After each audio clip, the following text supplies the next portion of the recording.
Hello everyone, can everyone hear me? How's everyone today?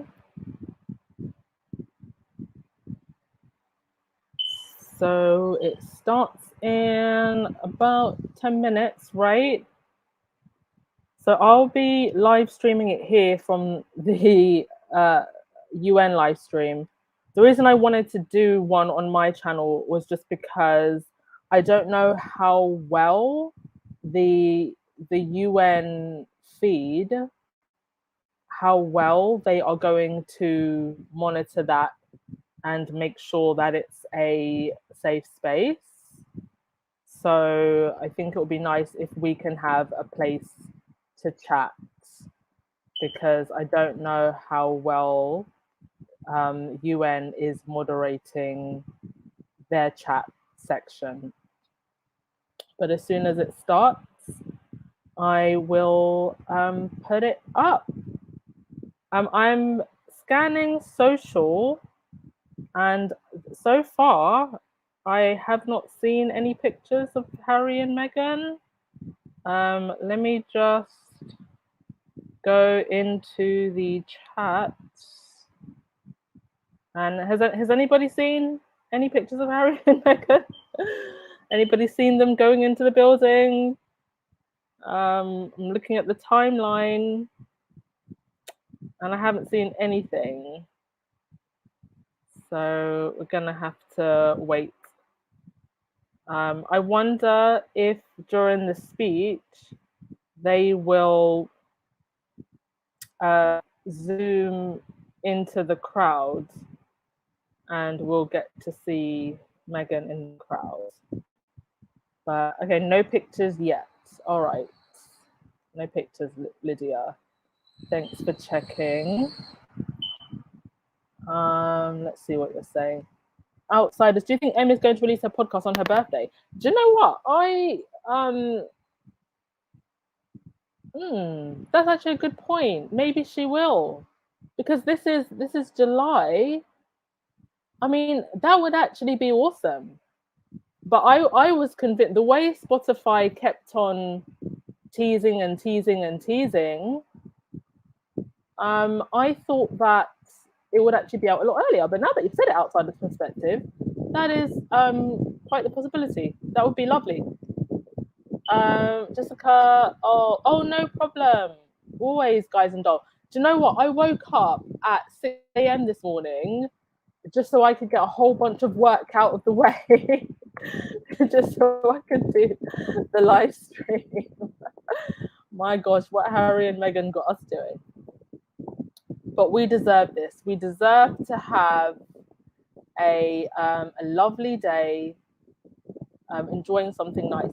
If anybody, we've still got a little bit of time. If anybody just wants to come up and talk or say anything, I will post the link, because I'm just trying to post the live link on social to make sure that everyone can get into the chat if they want to join the chat. So if you want to say anything just before we start, here's the link. But once the chat does actually start, you're not going to hear me. I'm going to mute myself.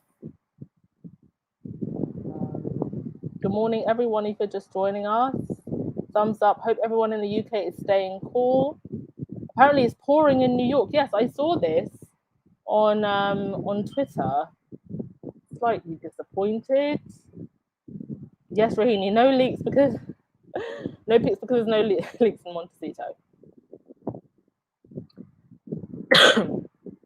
My gosh, I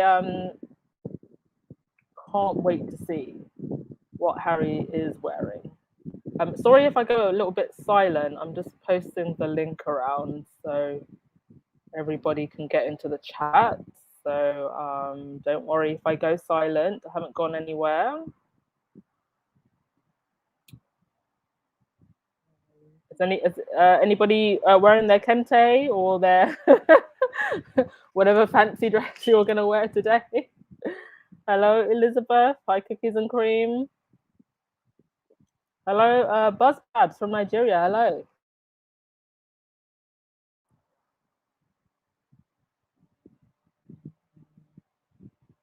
Let me put on some music.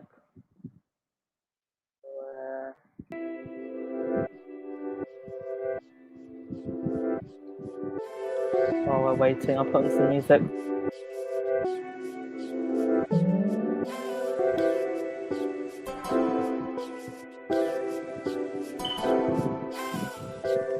Oh, Benetti, hello, how are you? Oh, hi!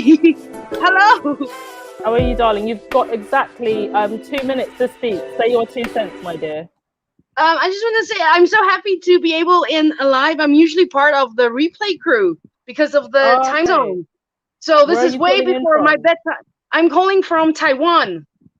Wow, that is amazing. Oh my gosh, a Taiwanese squaddy. I've never spoken Well, to a no, I should. Taiwanese No, squaddy. no, I'm South African, but I'm an English teacher in Taiwan. Oh, okay. Well, still amazing that you are calling from Taiwan. And you So I must just, feel amazing today, being that you're from South Africa. yes, I am. I'm very proud. I was so excited when I saw Prince Harry, and I thought it's the most perfect choice. They couldn't have chosen anyone better, especially, just I would say the last 2 years, just how he has carried himself. And, just falling on all the work he has done in Lesotho. It's wonderful, wonderful. Yes. Okay. And what do you think Harry will say today? Like, what's your guess? What tone do you think the speech is going to take? Um, I think it's going to be hopeful. Yeah. That's how. I'm actually not quite sure. I think he'll probably quote, because Nelson Mandela had some wonderful quotes. Yes. And so I'm actually not. I'm just excited to see him speak. So I'm going with hopeful, and yeah. Okay. Nice. And what's is there anything, like any particular quote from Mandela or anything that inspires you in particular? There's a lot to choose from, but anything in particular?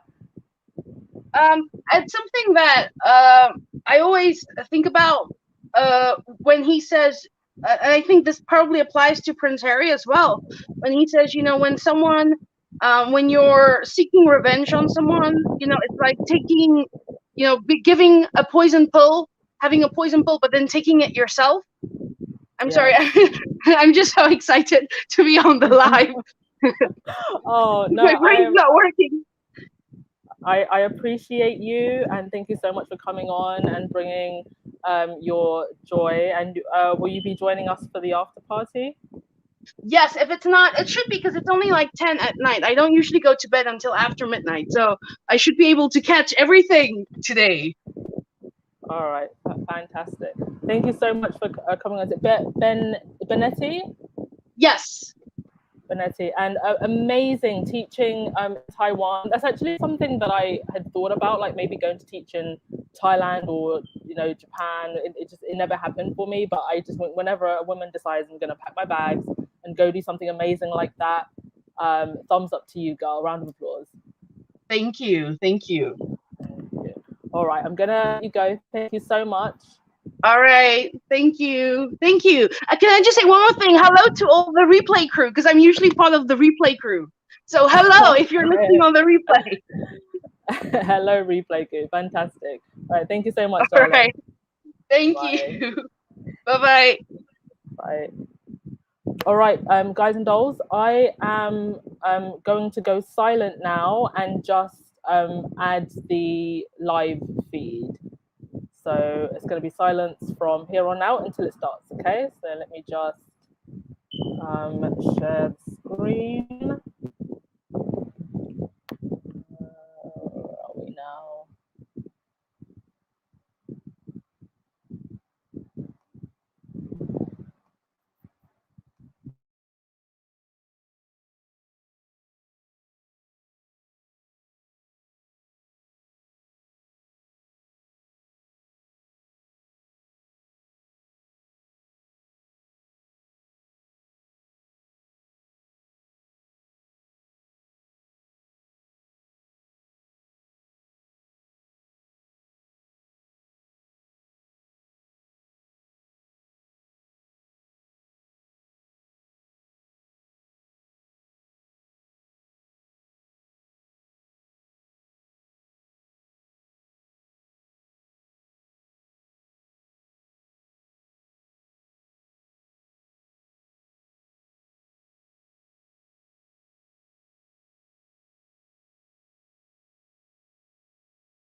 Excellencies, distinguished delegates, ladies and gentlemen, I thank you for joining the annual celebration of Nelson Mandela International Day, honoring the life and legacy of Mandela Nelson Mandela.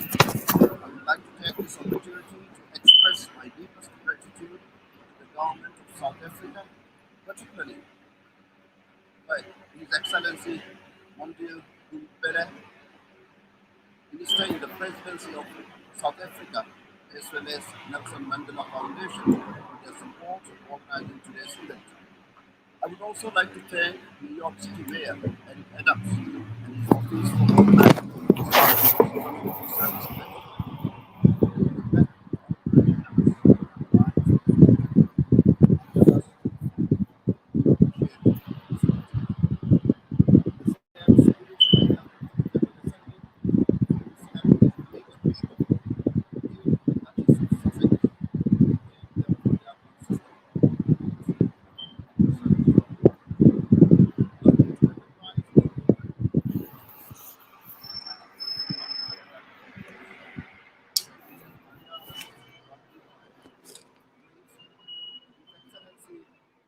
Morissanda Kouyaté of Guinea. These esteemed individuals have chosen to live their lives in service to humanity. As Madiba celebrated. My dear friends, we are gathered here not only to celebrate the memory of a man who devoted his entire life to the pursuit of equality and freedom for all, but to follow in his footsteps and honor his legacy by emulating his lifelong service to humanity. Today, we pay tribute to Madiba's legacy and recognizing how far our world has come since he began his life 140 years ago, remembering the innumerable battles fought and won in the name of justice and peace. Madiba's fight against apartheid was in fact a fight for a better world in which the freedom, justice, and dignity of all were respected. He called for peace, social justice, equality, and human understanding throughout his life. No one is born hating another person because of the color of his skin, or his background, or his religion. Madiba said in his book, Long Walk to Freedom. He fought for the rightful dignity and equality of every person, and he advocated for engagement and solidarity across borders. In times of turmoil, Madiba's life teaches us to choose dignity over humiliation, to speak up during injustice, and to forgive rather than hate. He once said, "To be free is not merely to cast off one's chains, but to live in a way that respects and enhances the freedom of others." Madiba's life is a testament that sustainable conflict resolution requires more than an end to violence. It depends on justice and compassion. This was amply reflected in the Truth and Reconciliation Commission, which was formed in South Africa to promote reconciliation and forgiveness among both the perpetrators and the victims of apartheid. The Commission worked on the basis that in this human encounter of good and evil, the perpetrator's evil would be laid bare before the community and the dignity of the victim would prevail. My dear friends, Madiba's legacy as an outspoken and untiring advocate for democracy, freedom, and equality has been and continues to be an inspiration. He saw democracy as a system based on equality and respect for human dignity, a leadership based on humility, and a citizenry based on active participation. Madiba recognized early on in his presidency that no major political achievement is possible without gender equality. In 1994, at the opening of the first parliament, Madiba declared, "Freedom cannot be achieved unless women have been emancipated from all forms of oppression." Madiba was of the view that as long as women are bound by poverty and as long as they are looked down upon, human rights will lack substance. Overseeing the drafting of the South African Constitution, Madiba called for imprinting firm principles upholding the rights of women in the supreme law of the land, firm principles. It is indeed an ode to Madiba that today 46.5% of South African parliamentarians are women. My dear friends, Mandela believed that youth are the rock on which the future is built. He believed that children have a right to be whatever they want to be, and that they can achieve this only if they are given the space to dream and live out their dreams. He also believed that the youth can use the power of education to change the world. He called upon the youth of the world to be scriptwriters of their own destinies and feature themselves as stars that showed the way towards a brighter future. He founded Nelson Mandela Institute for Rural Development and Education in Eastern Cape to improve access to quality education in rural areas through teacher and leadership development, community mobilization, and through building strong and lasting public institutions. My dear friends, Madiba was also an environmentalist. His vision of the world was one where all people were able to live a fully dignified life with clean air to breathe and clean water to drink. At a personal level, he was also deeply connected to the earth. Commenting on the small patch of vegetable garden that he was allowed to grow in prison, Madiba said that the sense of being the custodian of this small patch of earth offered a small taste of freedom. The elders, a cross-cultural group of leaders that he had years later founded to forge human rights-based solutions to worldwide problems, had identified climate justice as one of its top priorities. At a time when we still fighting the COVID-19 pandemic, it is useful to recollect the fight against AIDS that Madiba had launched through his foundation, 4,664 initiative, and the series of AIDS benefit concerts.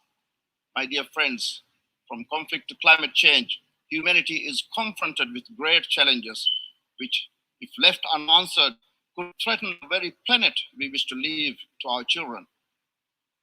At this very moment, we are witnessing a war and conflict unseen in generations, a continued global pandemic, global food security crisis, rising costs of living, and rampant inequality, and the ever-present danger of a climate crisis. Any one of these challenges is disconcerting. Taken together, it is likely a critical mass, spreading anxiety, frustration, and despair. But my friends, this is not the time for despair. No matter the challenges and obstacles, we must persevere with conviction, with determination, and with hope. This is what Madiba would have wanted, what he himself fought for. Madiba once again remarked, even if the task seems impossible, do not give in to fatalism or despair. Otherwise, you will do nothing and there will be no chance of positive social change. To fully honor him today, we must channel our perseverance. We must turn to each other for comfort. We must find solace in our peers, in our sisters and brothers across the globe. We must have faith in science, in innovation, in human solidarity, and we must believe that together we can overcome these challenges. Madiba said, peace is not just the absence of conflict. Peace is the creation of an environment where all can flourish, regardless of race, color, creed, religion, class, caste, or any other social markers of difference. Excellencies, ladies and gentlemen, as we prepare for this afternoon's community service event, let us recall the wise words of Madiba. It is in your hands to make a better world for all who live it. Today and every day, let us come together and honor Madiba's memory in the spirit of his legacy through service for all of humanity. I thank you.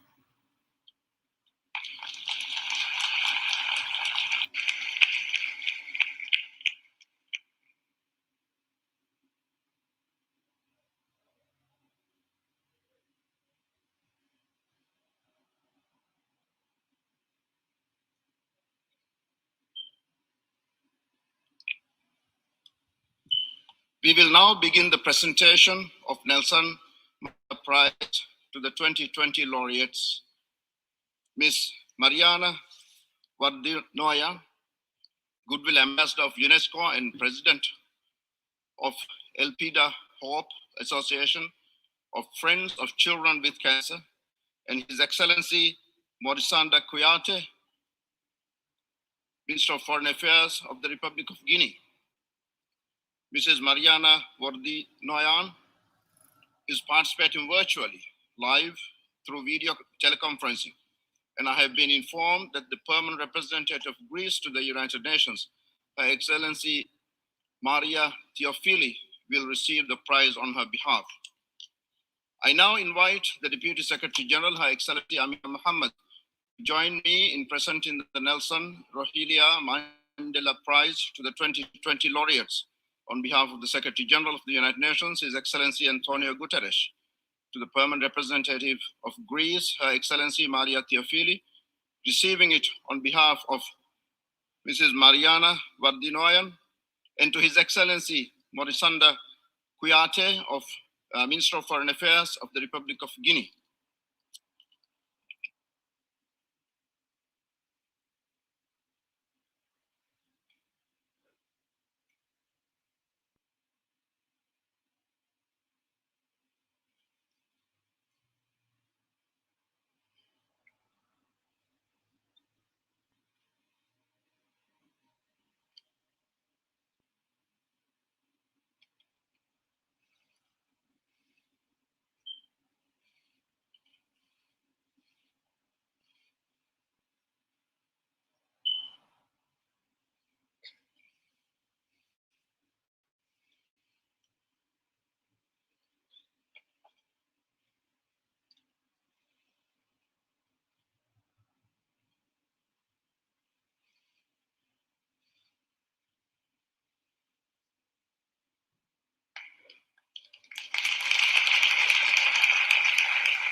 I thank the Deputy Secretary General for presenting the prizes to the laureates on behalf of the Secretary General.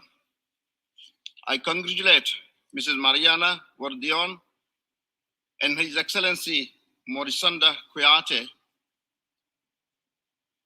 the laureates of the United Nations 2020 Nelson Mandela Prize. I now invite Mrs. Marianna Vardinoyannis of Greece, Goodwill Ambassador of UNESCO, President of Elpida Hope Association of Friends of Children with Cancer, and laureate of the United Nations 2020 Nelson Mandela Prize, to make a statement via video conference.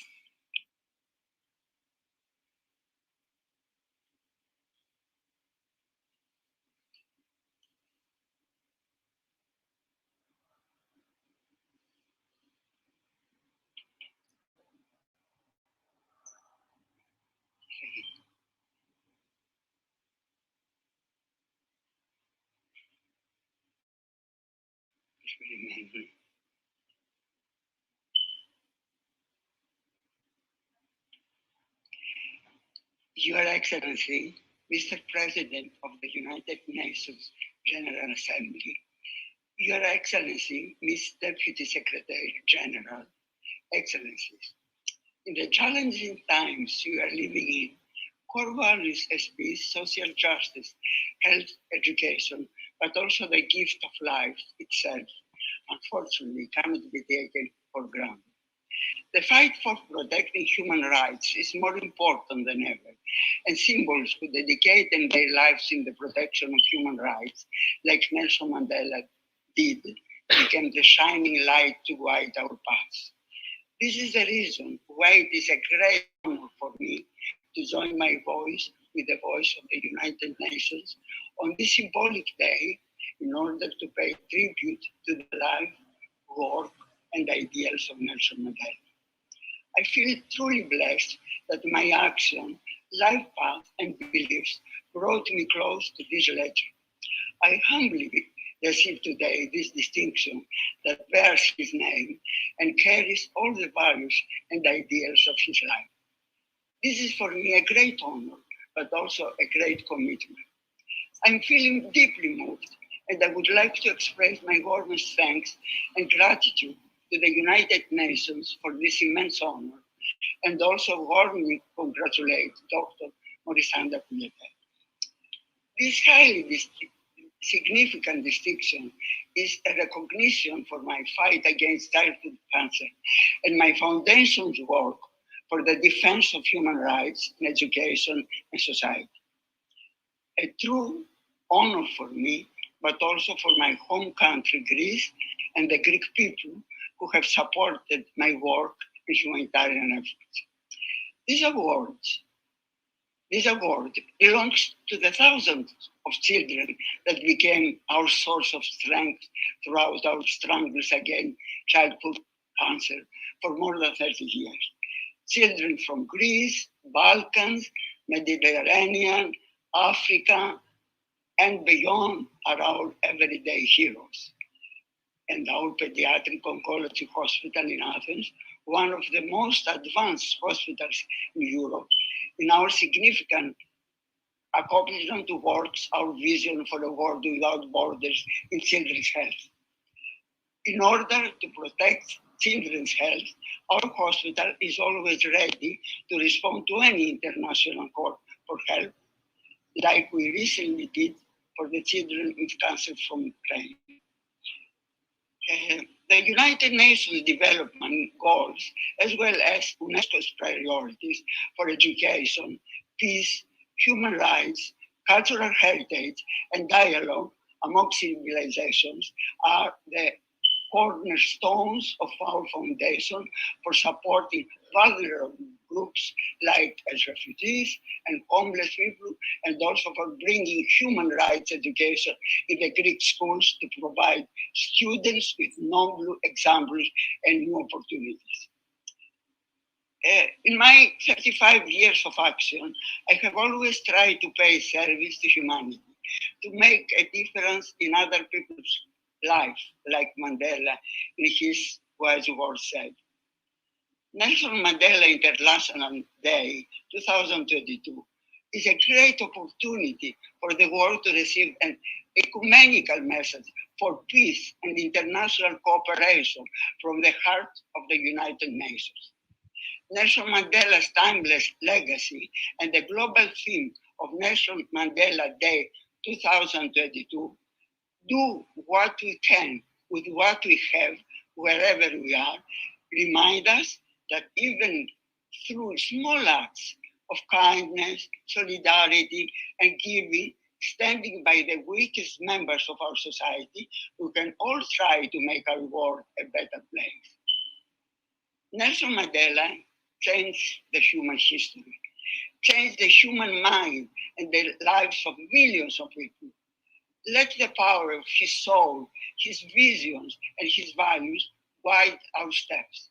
We owe it to the memory of this great advocate for human rights, but we also owe it to our children, to our civilization, to our fellow humans, and to life itself. Thank you.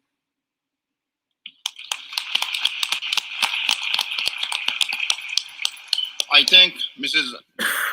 Marianna Vardinoyannis for her statement. I now give the floor to His Excellency Morissanda Kouyaté, Minister of Foreign Affairs of the Republic of Guinea and laureate of the United Nations Nelson Mandela Prize, to make a statement.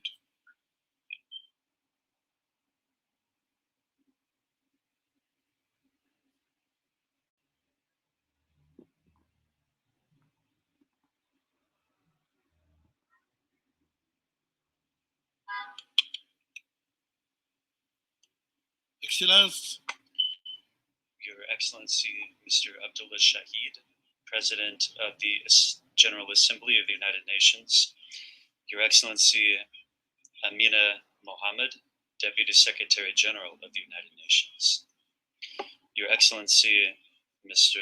Mandli Gungu Bale, Minister of the Presidency of the Republic of South Africa, distinguished representatives of regional groups, distinguished ambassadors, Mr. Eric Adams, Mayor of the City of New York, Prince Harry,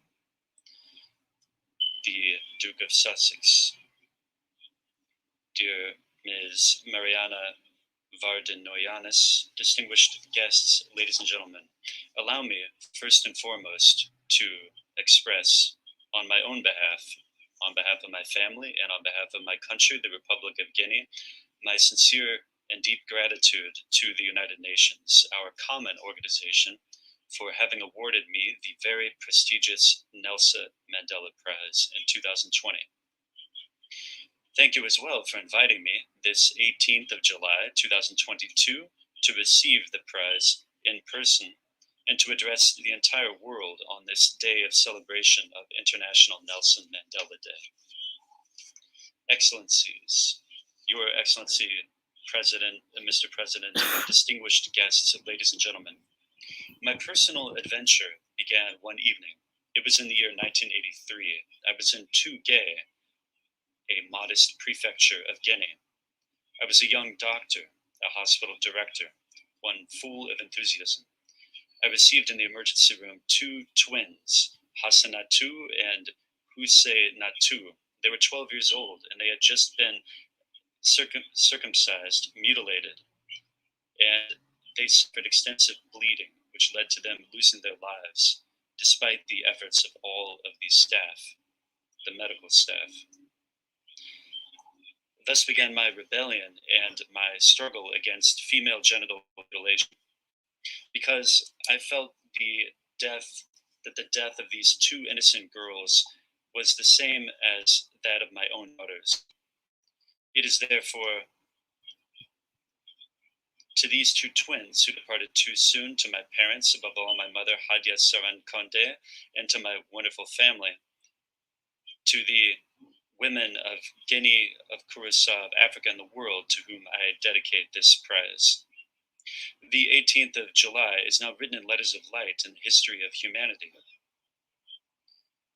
For this date commemorates a towering human figure, an exceptional man who taught the entire world lessons of peace, tolerance, and the love of others. I am referring to Nelson Rolihlahla Mandela. I remember when I was a young student in school, every Saturday we would make a chant. We would say, "Free Mandela, free Mandela, free Mandela," today.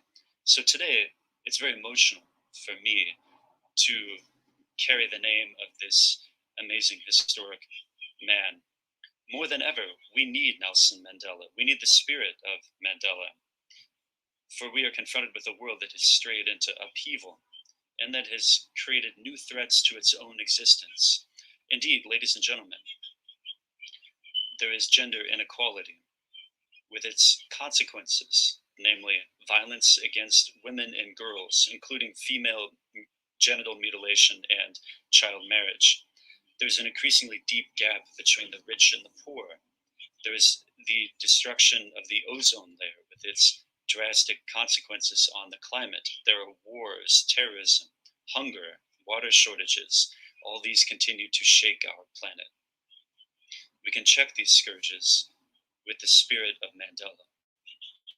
This year, we are celebrating this day under the following theme: do what you can with what you have, wherever you are. Ladies and gentlemen, today, what I can do, beyond defending the rights of women and children, is to participate with all of my strength and with conviction through this prestigious prize to contribute to rebuilding my country, the Republic of Guinea, which is recovering from a serious wound dealt to its constitutional order. What I have today is my responsibility as Minister of Foreign Affairs, International Cooperation, African Integration, and Guineans Abroad, which is conferred upon me by His Excellency Colonel Mamadi Doumbouya, the President of the Transition Head of State and Commander-in-Chief of the Armies of the Republic of Guinea. President, distinguished guests, it is in the spirit of Mandela that in Guinea, the President initiated national assemblies.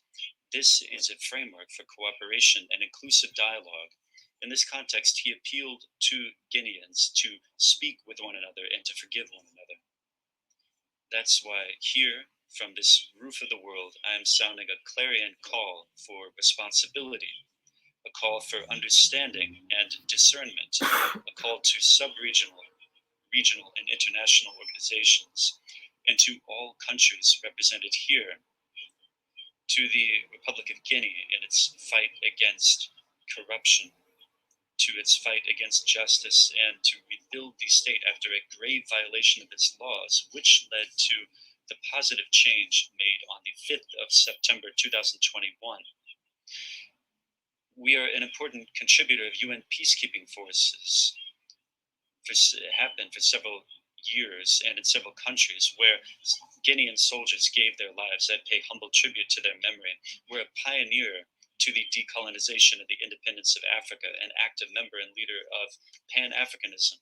My country, the Republic of Guinea, deserves respect and support above all at a time in its history where it so sorely needs such support.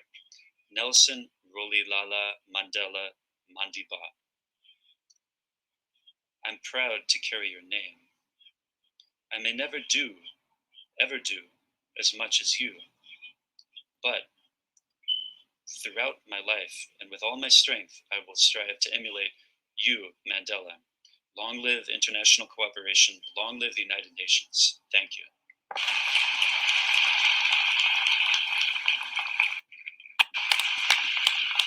I thank Dr. Morissanda Kouyaté for his statement. I now give the floor to the Deputy Secretary General of the United Nations, Her Excellency Amina Mohammed, to make a statement on behalf of the Secretary General.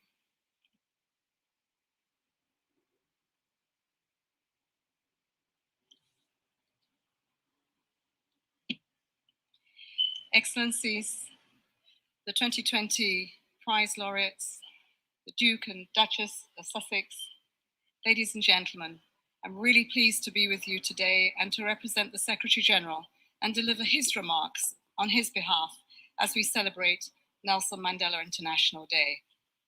And his message is, today, the world honors a giant of our time, a leader of unparalleled courage and towering achievement, and a man of quiet dignity and deep humanity. Nelson Mandela was a healer of communities and a mentor to generations. He remains a moral compass and a reference to us all. Madiba walked the path to freedom and dignity with steely determination and with compassion and love. He showed that each and every one of us has the ability and responsibility to build a better future for all. Our world today is marred by war, overwhelmed by emergencies, blighted by racism, discrimination, poverty and inequalities, and threatened by climate disaster. Let us find hope in Nelson Mandela's example and inspiration in his vision.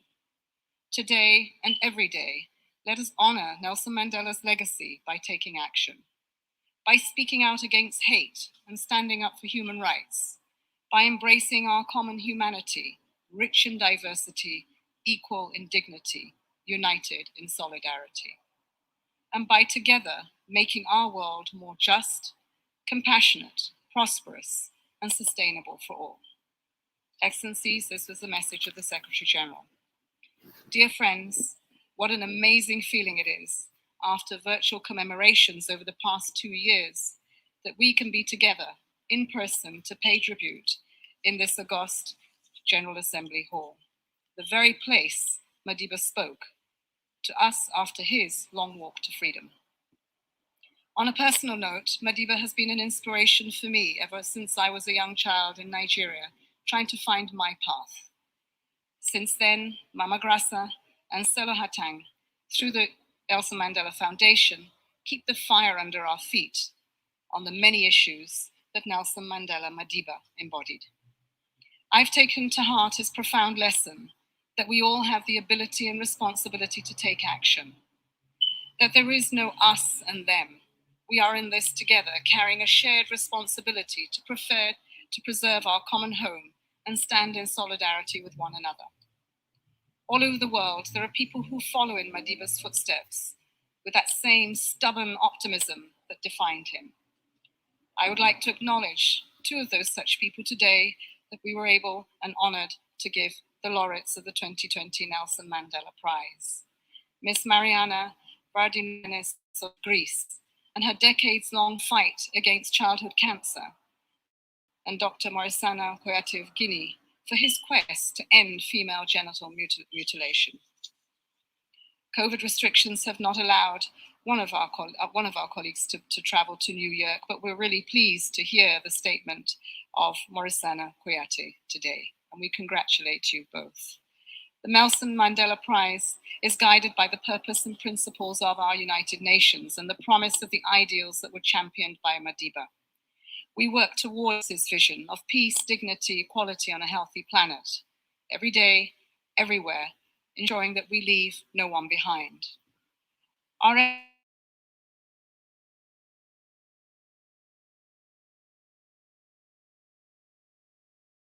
Eddie Ndopu, we welcome you into these halls today as you continue to inspire us.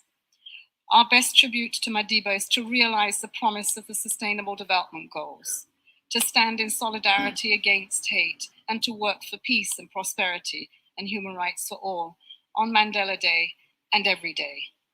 In Madiba's wise words, it only seems impossible until it is done.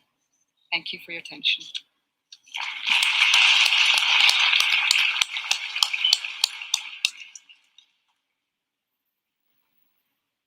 I thank the Deputy Secretary General for her statement. I now give the floor to His Excellency Mondil Gungubele, Minister in the Presidency of the Republic of South Africa, to make a statement.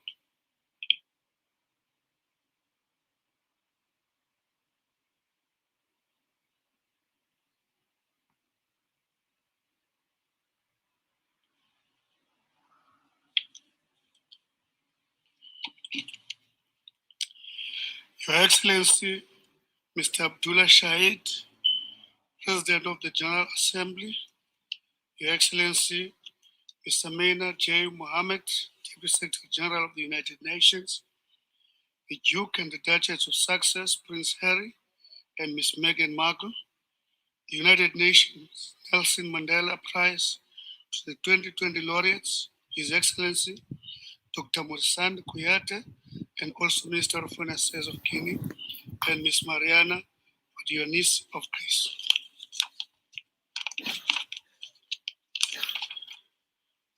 Mr. Eric Adams, the Mayor of New York, distinguished excellencies, dear colleagues and friends, it is a matter of great privilege for me to address this august gathering on behalf of the government of the Republic of South Africa and His Excellency President Cyril Ramaphosa to mark the Nelson Mandela International Day in honor of the lifelong work of our late beloved global icon and first president of our democratic republic, Nelson Mandela, who was also born on this historic day.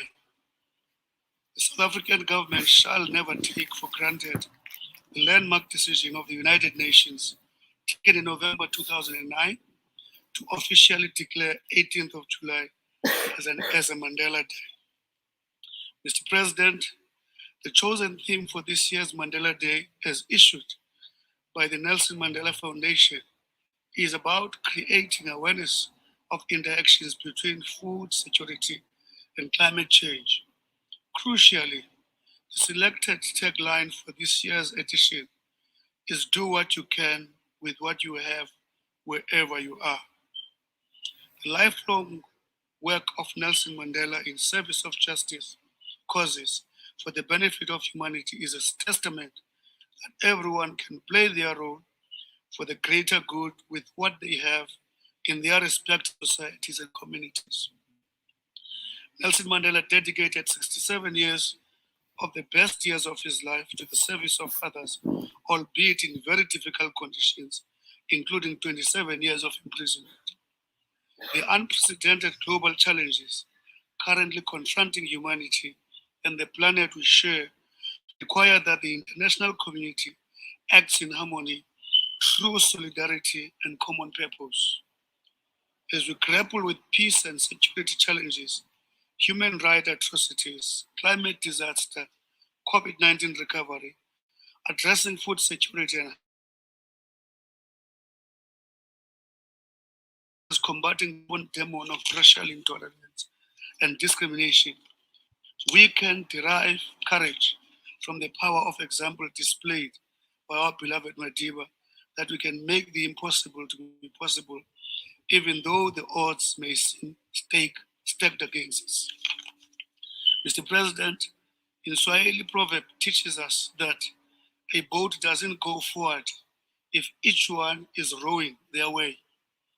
This marks 8 years before 2030, which is our agreed target for achieving the 17 Sustainable Development Goals.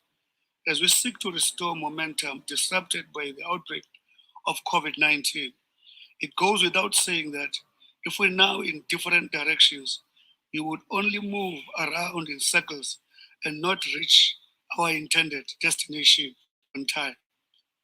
To assess the weight of the Herculean task before us regarding the implementation of SDGs, I wish to isolate those SDGs that talk to the theme of this year's Mandela, namely Goal 2, on ending hunger, achieving food security, and improve nutrition and promote sustainable agriculture, and Goal 13 on taking urgent action to combat climate change and its impacts. On Goal 2, the number of people going hungry is on the rise, a situation exacerbated by skyrocketing food prices, even for the most basic goods such as sugar, vegetable oils, dairy products, wheat, and cereals. The byproduct of this crisis has been outbreaks of civil unrest, conflict over scarce resources, and widespread malnutrition among children. Let us use our collective wisdom as the international community to address objectively these food security challenges. We note the efforts of the United Nations in this regard. Our Goal 13, the consequences of climate disaster, are no longer in the confines of scientific academic journals, but are now a lived reality. The extreme weather condition characterized by rising sea levels, increased heat waves, droughts, and flood caused by climate change are devastating our planet and impact on livelihoods of people all over the world, particularly the poor. For the sake of the future generation, we urgently need to adhere to our great international commitments to guarantee food security as well as ensure that we limit global warming to 1.5 degrees Celsius. This we can achieve if we all row in the same direction as the wisdom in the Swahili proverb urges us to do if we want meaningful results. We will not be able to achieve our noble objectives without peace in the world. Nelson Mandela would have urged the international community during this period to invest more in diplomacy, mediation, and peaceful resolution of all conflicts. He would have abhorred any attempts to prolong instead of stopping conflict. It is disheartening to know that, as the United Nations General Secretary has reminded us, the world today faces more violent conflicts than at any period in the past 7 decades, and 2 billion people live in conflict-ridden areas. Mr. President, as I conclude, I wish to remind this august gathering that Nelson Mandela's life was synonymous with painful struggle but never relented in the face of adversity. Rather, he understood that making the world a better place than you had found it was very noble and gratifying endeavor. Most importantly, Nelson Mandela accepted that committing yourself to struggle was a lifelong obligation when he said, I quote, after climbing a great hill, one only finds that there are many more hills to climb. I thank you.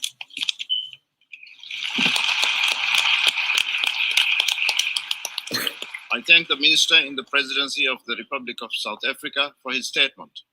I now give the floor to Mr. Eric Adams, Mayor of the City of New York, to make a statement.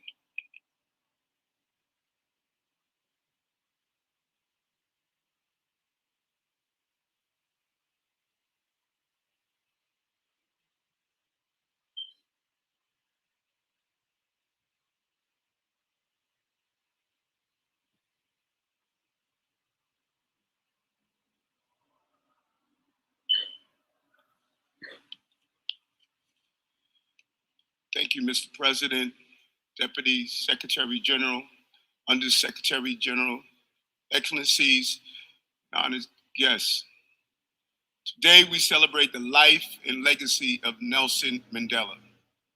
Also want to congratulate Nelson Mandela Prize laureates.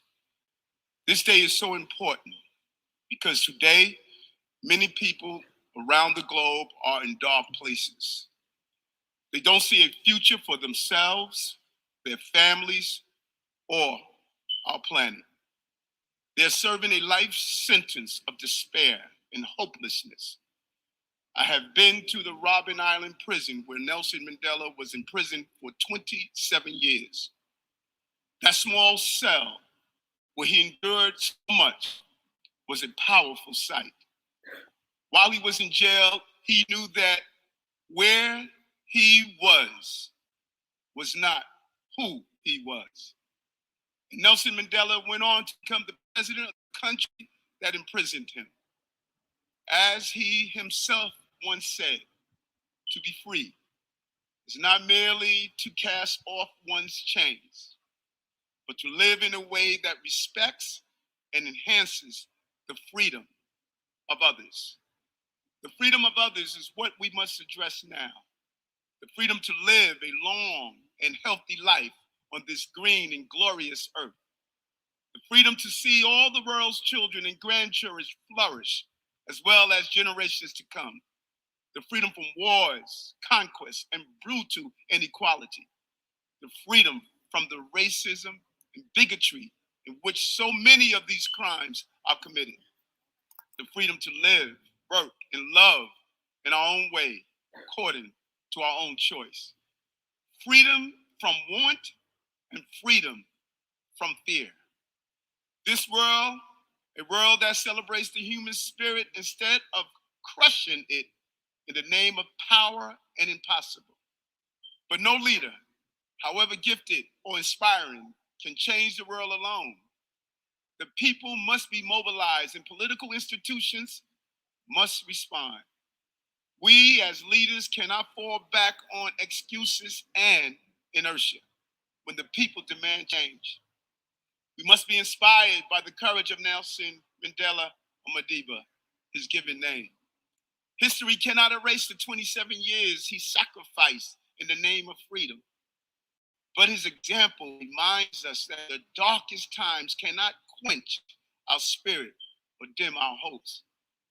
My mother once said to me, if you find yourself in a dark place, you make the determination if this dark place is a burial or a planting. These dark times can and must be a planting.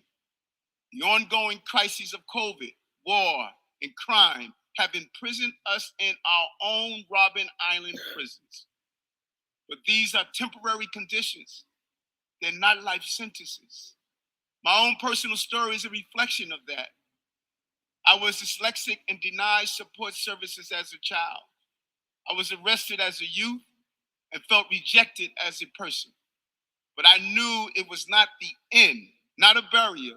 And today I stand before you energized for all that I have endured on my journey too. Each of us must challenge the humanistic spirit of fortitude and forgiveness as we rise to the challenges of our time. That Mandela-like energy will allow us to turn our pain into purpose, will allow us to turn those dark places into the plantings we need to ensure a harvest of hope, equity, and peace. This planting means ending global poverty through sharing our worldwide wealth. It means giving Mother Earth the love she deserves, protecting our environment, It means affluent countries must share vaccines for all to help the spread of COVID-19. It means ending abuses against women and children across the globe. These tasks will not be easy. This is something we must focus on. The path is not straight. Victory is not assured. But hidden in the shadows of Mandela's story is our pathway forward. We must be courageous enough to examine the directions we are going and commit to doing the right thing. We must say to those who believe where they are is who they are, that they are all right, things can change. And that change cannot wait. You are husbands, wives, children, and members of this great race we call the human race. The work of planting must begin now with us. We must make sure the harvest feeds the hopes and dreams of all in the years to come. And New York City is ready to work with the world to make this future a reality. Long live the spirit of Madiba. Thank you.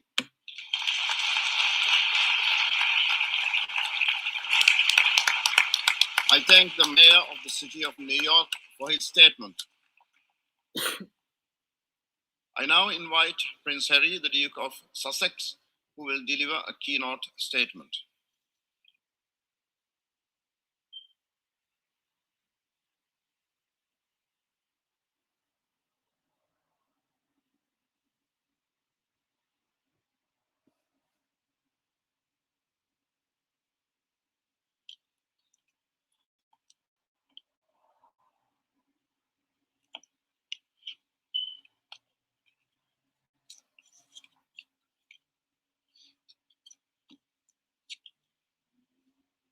Good morning, everybody. And thank you to the President of the General Assembly, His Excellency, Mr. Abdullah Shahid, for the introduction. And thank you to the Nelson Mandela Foundation for inviting me to speak on this day of all days. And thank you to Secretary General Guterres and the United Nations, whose promise reflects Mandela's vision of a freer, more peaceful world, for hosting us today. It is an honor to join you all on Nelson Mandela International Day. Having spent time with many of Mandela's family members over the years, I speak to you today with humility, mindful of how much the man they loved means to so many. Those of us not fortunate enough to know Mandela well have come to understand the man through his legacy. The letters he wrote alone in his prison cell, the speeches he delivered to his people, and those incredible shirts that he sported. We've also come to know him through the photographs of a person who, even when confronting unimaginable cruelty and injustice, almost always had a smile on his face. For me, there's one photo in particular that stands out. On my wall and in my heart every day is an image of my mother and Mandela meeting in Cape Town in 1997. The photo was presented to me by the late Archbishop Desmond Tutu, whose friendship and inspiration were their own treasured gift. My wife and I had the honor of introducing our 4-month-old son to him back in 2019. But when I first looked at the photo, straight away what jumped out was the joy on my mother's face, the playfulness, cheekiness even, the pure delight to be in communion with another soul so committed to serving humanity. And then I looked at Mandela. Here was a man with the weight of the world on his shoulders, asked to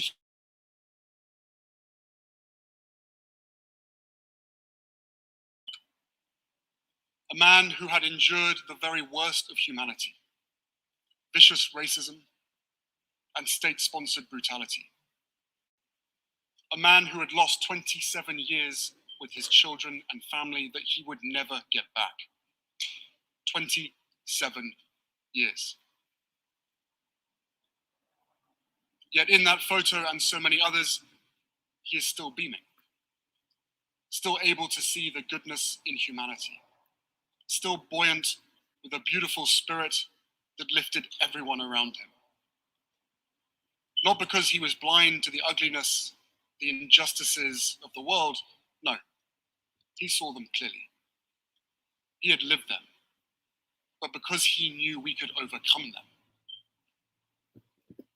In our own time, a time of global uncertainty and division, when it's all too easy to look around and feel anger or despair, I've been inspired to insight into how this could be, how he could experience so much darkness and always manage to find the light.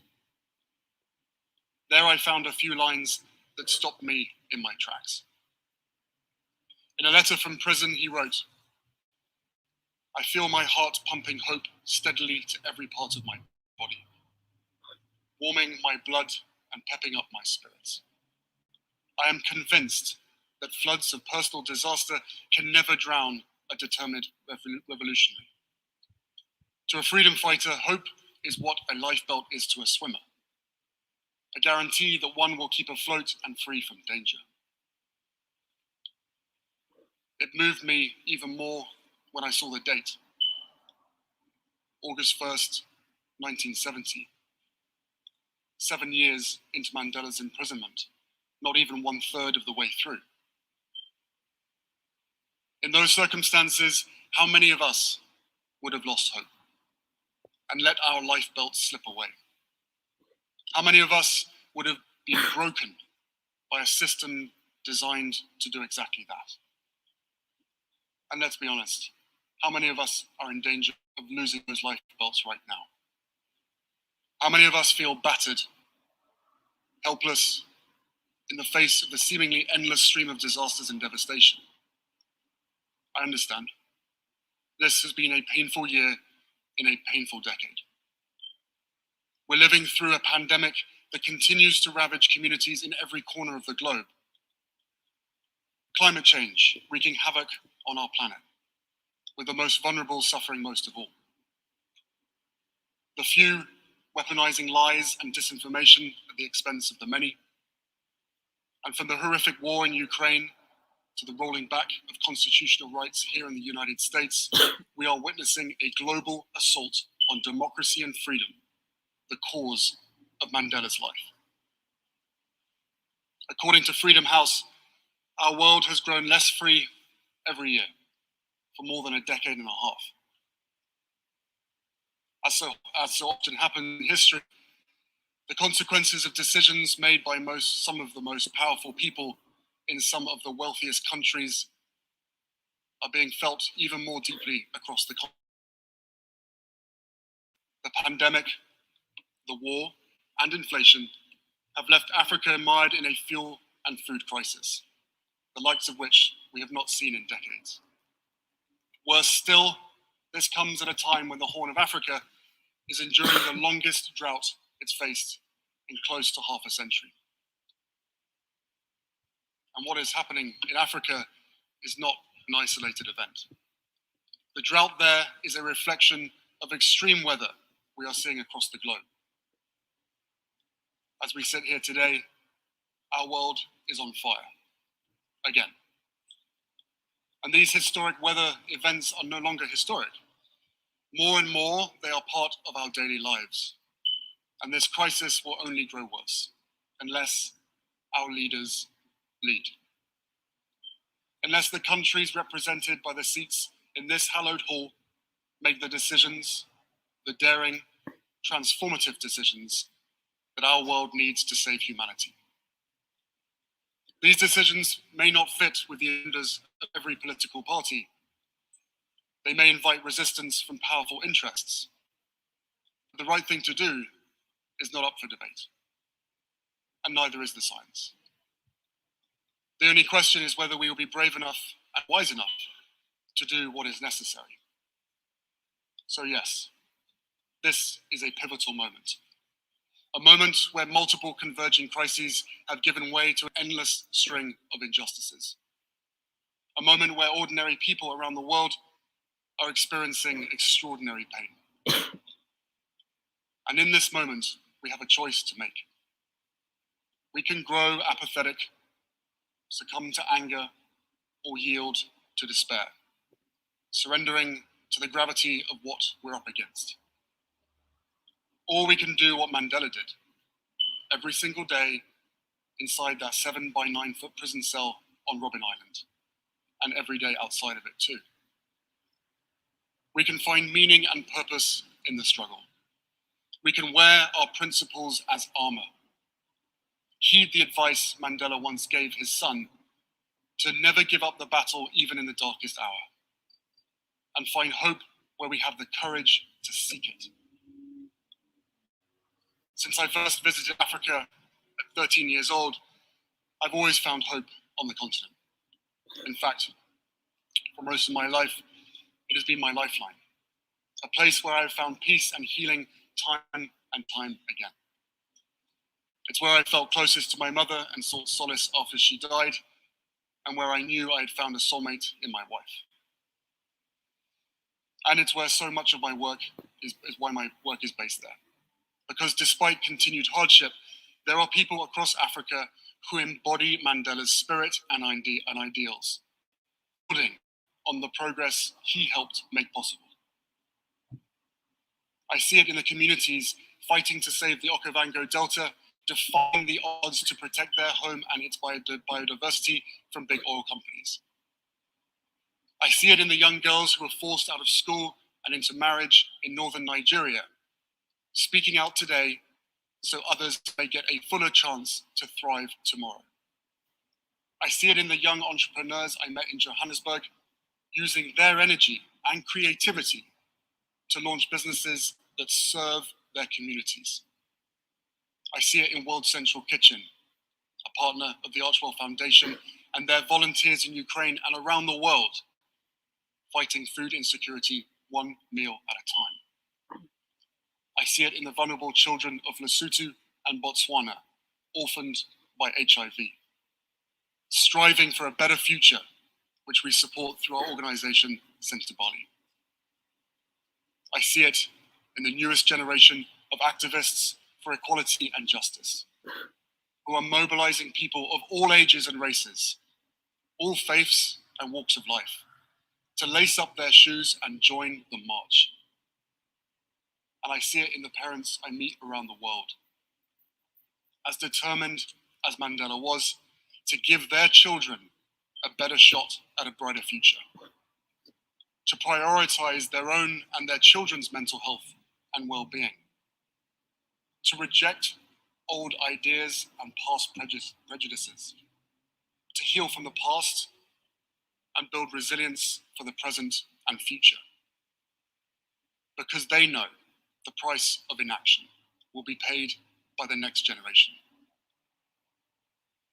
In their strength and in their deeds, Mandela's legacy shines as brightly as ever. They are my life belt. I hope they can be yours too.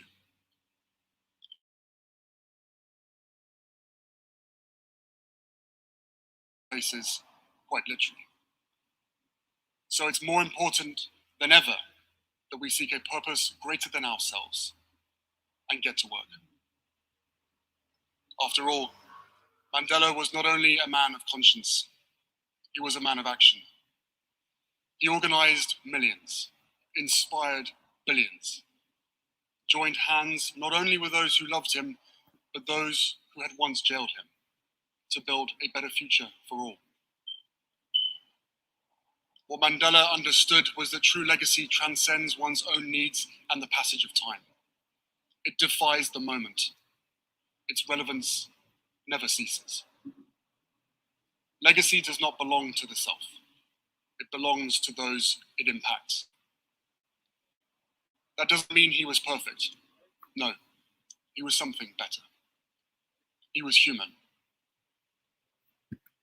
As he wrote in his autobiography, I have made missteps along the way, but I have discovered the secret that after climbing a great hill, one only finds that there are many more hills to climb. I have taken a moment here to rest, to steal a view of the glorious vista that surrounds me, to look back on the distance I have come, but I can rest only for a moment. For with freedom comes responsibilities, and I dare not linger, for my long walk is not yet ended. It has been almost a decade now since Mandela's own walk on this earth finally reached its end. But what he taught us again and again, that it was never his walk alone. It was all of ours. It is all of ours. And what a beautiful gift, especially as a dad of 2 young children myself. The message that this world is meant to be shared. Those who came before and those who will come after us. That we have an obligation to give as much, if not more, than we take. And never shudder in the face of darkness, for hope is the fuel that courage requires. So on this Nelson Mandela International Day, as a new generation comes of age, a generation that did not witness Mandela's leadership for themselves, let's commit to remembering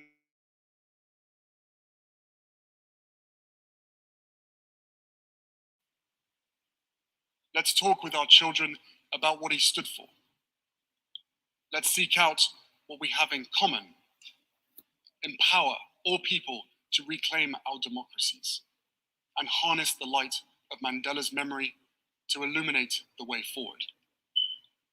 Because if we can summon our own courage just as he did, if we can see one another's humanity just as he did, a better day will truly be on the horizon.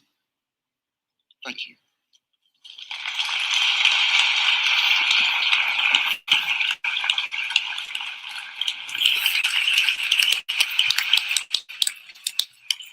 I thank the Duke of Sussex for his statement. I now give the floor to the distinguished representative of Morocco, who will speak on behalf of the African states.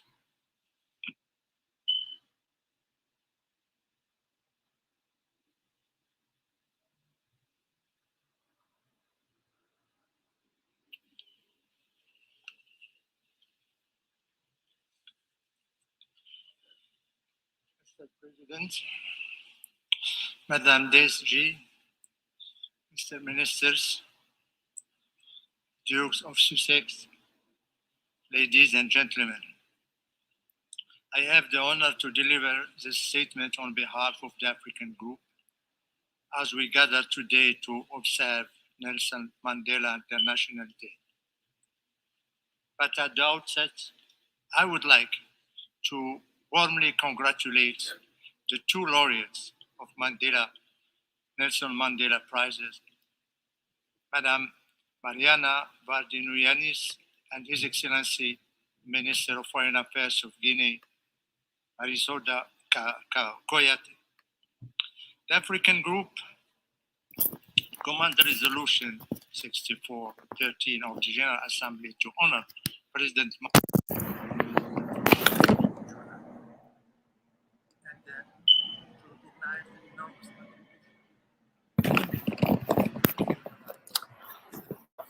All right. Oh, hang on a sec. Can everyone hear me?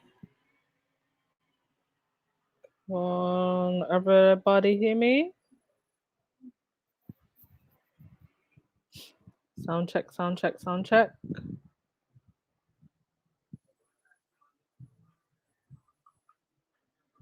Can everyone hear me?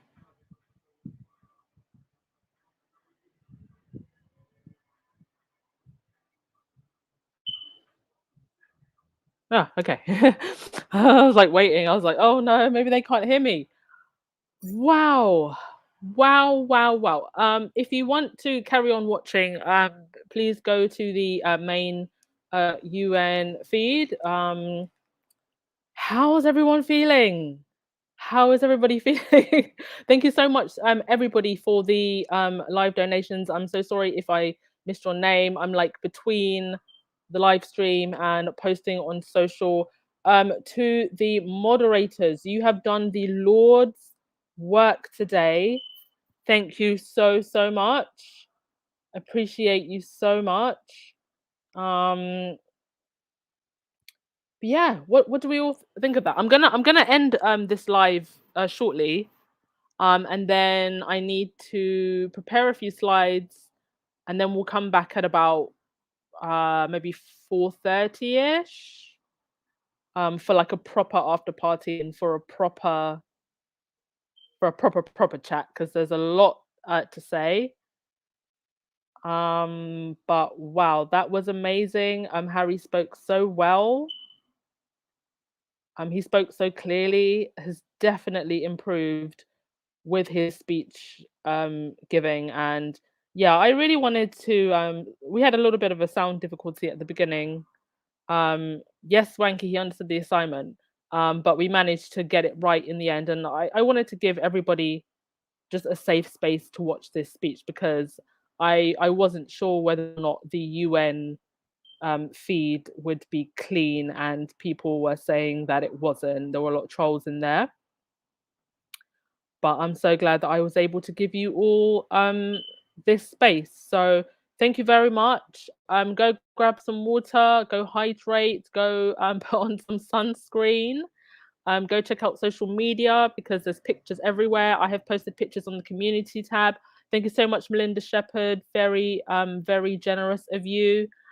And I've also posted a video on my main channel feed of Harry and Meghan actually arriving. So if you want to go watch that, go watch that. Go chat on social, and come back for a second feed.